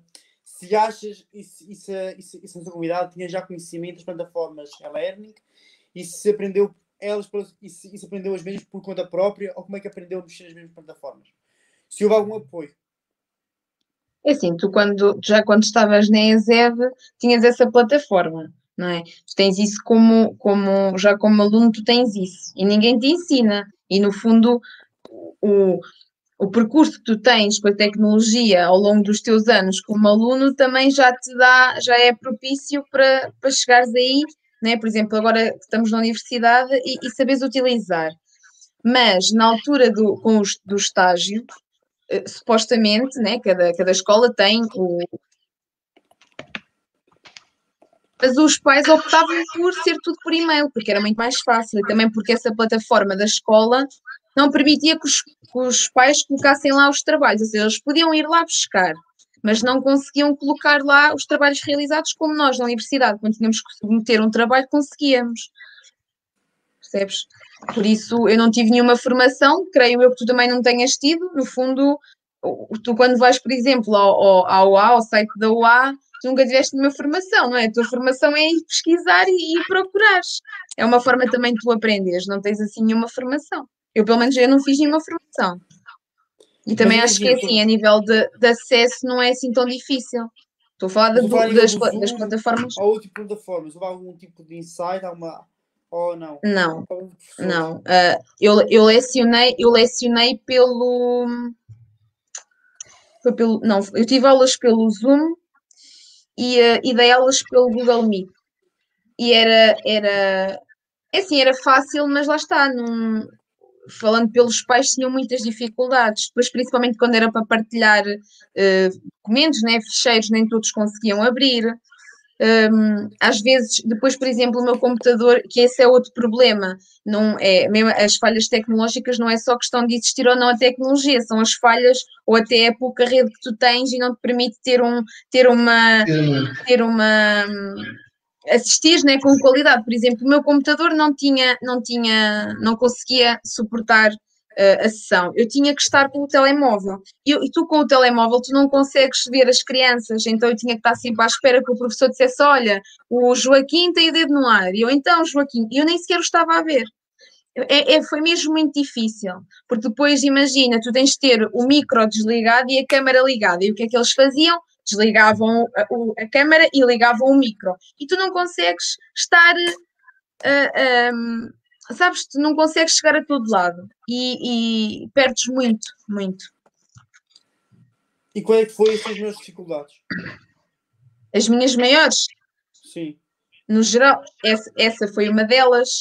Eu acho que envolver os alunos, sabes, captá-los, era difícil, era muito mais difícil do que estás na escola, né, com eles. Tu não consegues entrar... estar ao pé dele sentado a dizer, olha, fica atento, ou chamá-lo a atenção, porque tu, pronto, mesmo que ele tenha o micro desligado, tu vias o pai a falar ao lado no telemóvel, ou vias o miúdo assim olhar para o pai, ou tinha a televisão ligada porque estava a dar um jogo ou um boneco, o que é que tu fazes? Não fazes nada. As dificuldades são mesmo essas, é tu não conseguires alcançar o aluno, que o ensino presencial te possibilita, entendes? Precisamente. Acho que acima das dificuldades tecnológicas, a questão de ter ou não um telemóvel, um tablet, o que for, que te possibilite estares a assistir, não é? Acho que são essas dificuldades, porque o mais importante para ti não é se o aluno tem um tablet ou não, o importante é que tu consigas chegar ao aluno. E a questão é que, pelo menos, o primeiro ensino à distância, o segundo não sei, porque não lá está, já tinha concluído o meu estágio, mas o primeiro foi uma descoberta para todos os professores. Às vezes era assim um bocadinho à sorte, e será que desta vez vamos conseguir? E depois é assim, tu querendo ou não, se calhar tu pensas, uma sessão de uma hora, meia hora a uma hora, por exemplo, 3 sessões por semana, achas que é muito ou que é pouco? Agora, os miúdos estão habituados a estarem, por exemplo, na escola, imagina, 5 horas. Em vez de ser 5 dias por semana, todos os dias 5 horas, passa a 3 dias por semana, 1 hora cada dia. Ou seja, por exemplo, de 25 passas para 3 horas. Qual é a tua opinião disso? É muito mais maçador. Apesar de teres reduzido muito as horas. E depois é assim, para além disso tens a telescola, que eu fui obrigada a assistir, eu tinha que assistir à telescola, a questão da minha formação, era muito chato, porque quer dizer, os miúdos passavam desde as 9 da manhã, porque os mais pequeninos eram mais cedo, não é? Por exemplo, desde as 9 até à 1 em frente à televisão. Depois tinham que vir para o computador para me estar a ouvir a mim. E depois ainda tinham que ir ouvir a professora de inglês, no outro dia qualquer, da semana. E depois mais os trabalhos. É maçador, tu passas o dia ali, sentada. Isso não é. Curiosamente, desculpa, mas só para dizer uma coisa, curiosamente, isto é tal e qual o problema da nossa sociedade, em que os jovens passam demasiado tempo nas tecnologias e já não vão jogar à bola, já não vão brincar uns com os outros, já não vão caminhar ali na zona, nos espaços verdes, por exemplo.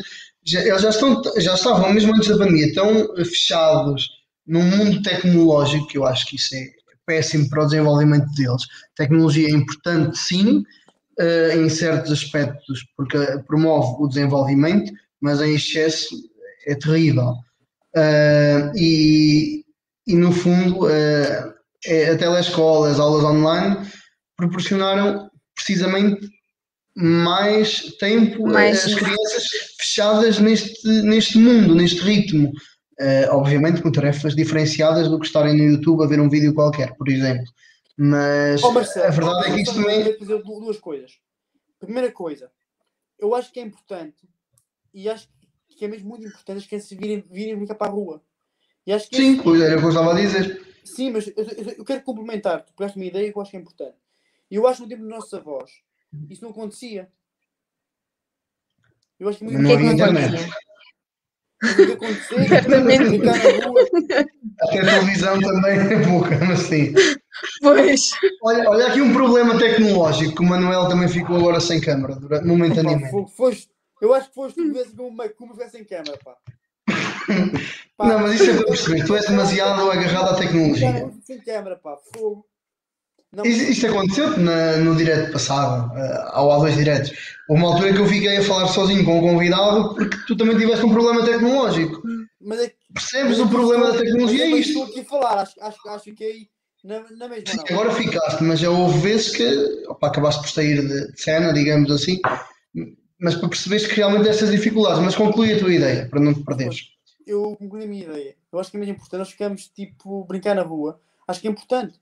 Acho que perde a essência. Não é importante, é fundamental. Acho que os jovens neste momento, e eu digo que é verdade, e as pessoas conhecem, sabem que é verdade, sabem que eu sou muito ligado à tecnologia, gosto e uso a tecnologia muito em massa, porque tenho que usar, mas é verdade, os jovens hoje em dia estão a ganhar PlayStation.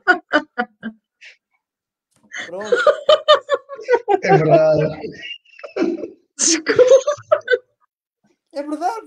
É preciso sair e brincar na rua.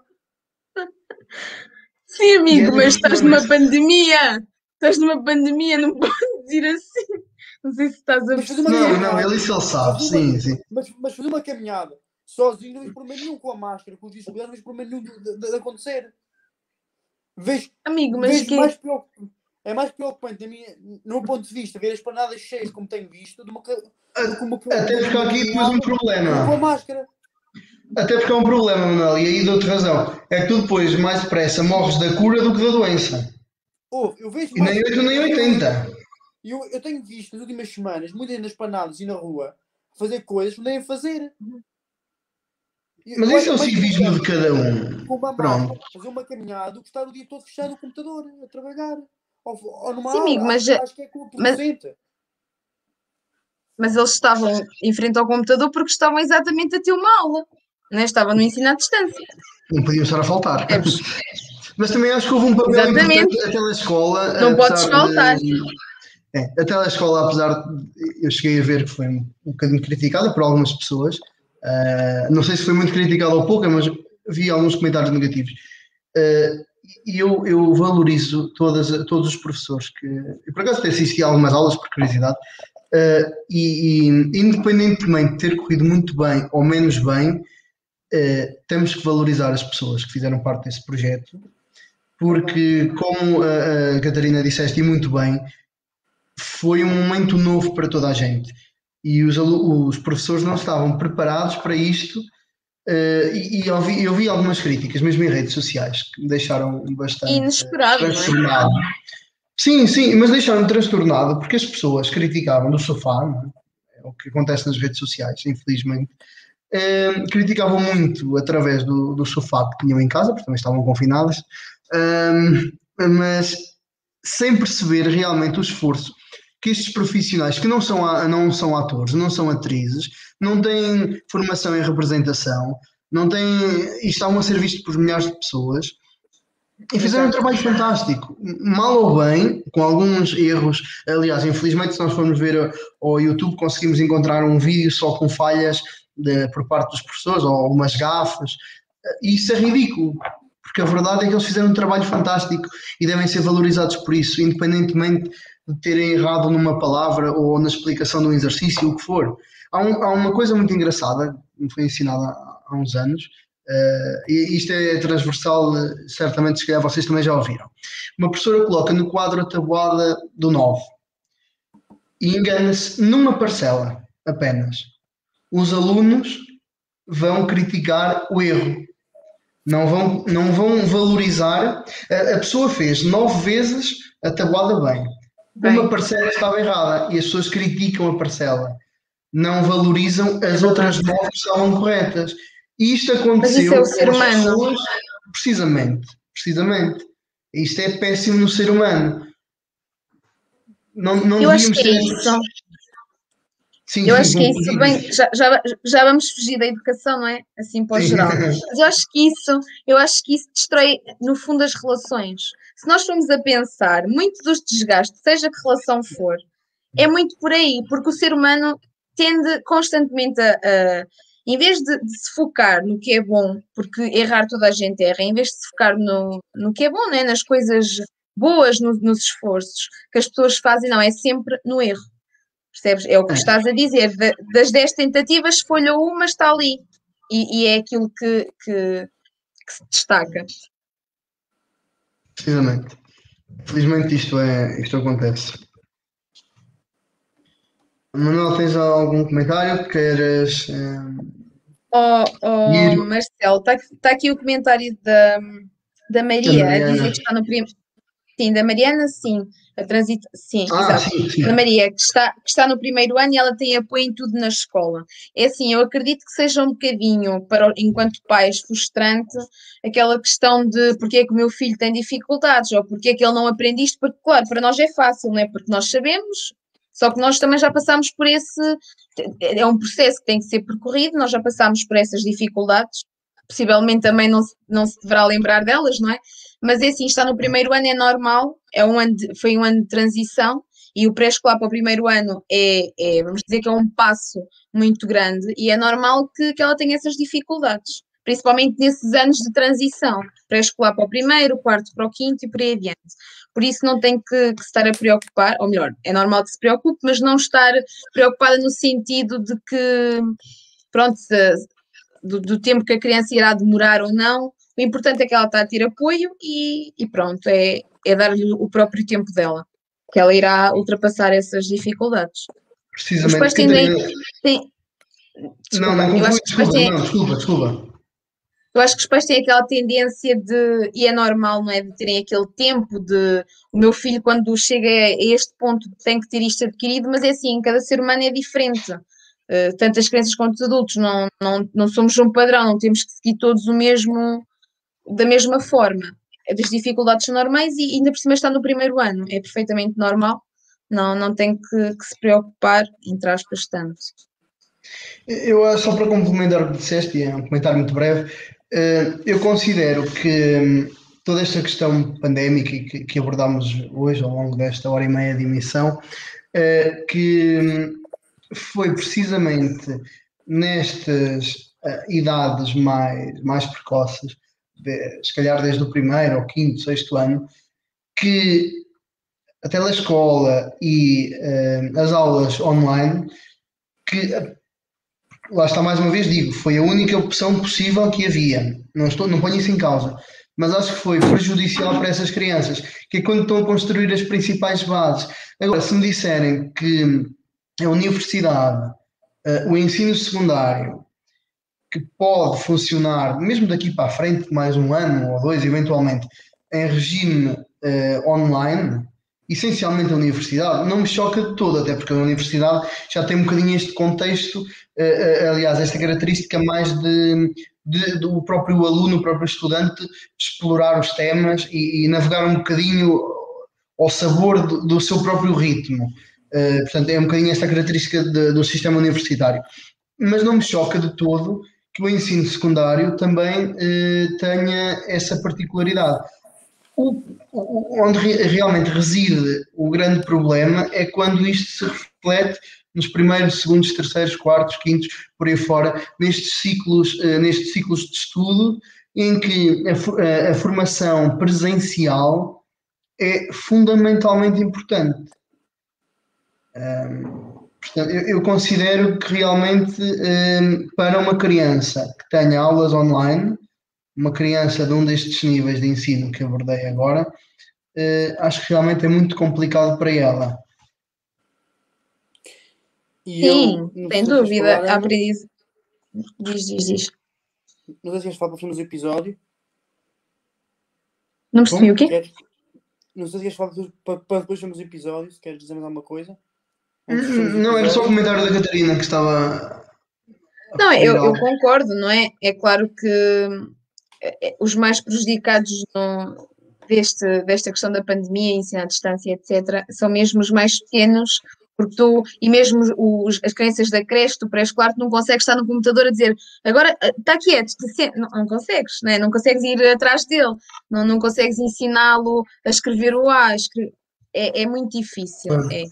E eu acho que lá está, o secundário e a universidade são os níveis de ensino que não havia a necessidade de estarem a regressar ao ensino presencial, pelo menos na totalidade, não é? Questões, aulas práticas, como laboratórios e etc., ou estágios, aí eu concordo, porque há necessidade de, não é? Agora, fora isso, acho que não haveria a necessidade de estarem a regressar. Mas isso é a minha opinião, não é? Precisamente. Eu quero agradecer à Ana por esse nosso convite, por estarmos aqui a falar neste tema que acho que é de veras importante e acho que foi uma boa reflexão para ambas as partes, não é? E obrigado a todos por vocês hoje, pelo nosso 10º episódio e aos online, e obrigado a todos por estarem connosco desde o início. Muito obrigado. Marcelo, quer dar uma coisa para o episódio? Sim, as tuas palavras são extensíveis também ao meu comentário. Agradecer o facto da Catarina ter aceito o nosso convite. Foi uma excelente convidada e foi muito interessante neste 10º debate. Realmente é um projeto já com alguma antiguidade. Foi muito interessante este tema, um tema diferente, que se calhar dos mais importantes a serem focados nesta altura, são dos mais atuais, dos temas mais atuais, e a participação da Catarina foi muito boa, foi brilhante. Portanto, um grande bem-aja também a todos aqueles que participaram em termos de comentários. Houve bastantes comentários, foi um tema bastante interessante. E realmente agradecer a todos e deixarmos, claro, o convite para o próximo debate, que será no dia 7 de maio, no próximo mês. E, mais uma vez, agradecer a todos a presença. Grande bem-aja. Acho que nesse dia vamos fazer às 21 horas. Sim, será mais cedo. Acho que é importante referir isso. Os compromissos profissionais ficaram mais calmos nesse mês e vamos começar a fazer às 21 horas os debates. Acho que é importante referir isso. Também para conseguir mais pessoas, acho que vamos começar a fazer às 21 horas. E obrigado a todos mais uma vez por estarem presentes neste debate e terem-nos acompanhado neste projeto que começou na pandemia e que vai passar a pandemia. Estamos cá para ajudar e com muito trabalho. Dar só a palavra também à Catarina para fazer um último comentário. Antes de me despedir, eu queria só dizer que, na minha opinião, o ensino à distância, se eu pudesse definir numa palavra, definiria como dependência. Senti-me extremamente dependente de tudo o que estava à minha volta. E lá está, acho que se pudesse escolher, acho que a maioria das pessoas, né, para não dizer se calhar quase todas, escolheria o ensino presencial. E pronto, para terminar, também queria agradecer por estar aqui. E tive o prazer de conhecer o Marcelo e de rever o Manuel, e que a gente se possa encontrar aí por Aveiro em breve. Casas bem recebida. Um abraço a todos e obrigado. Um beijinho, tchau.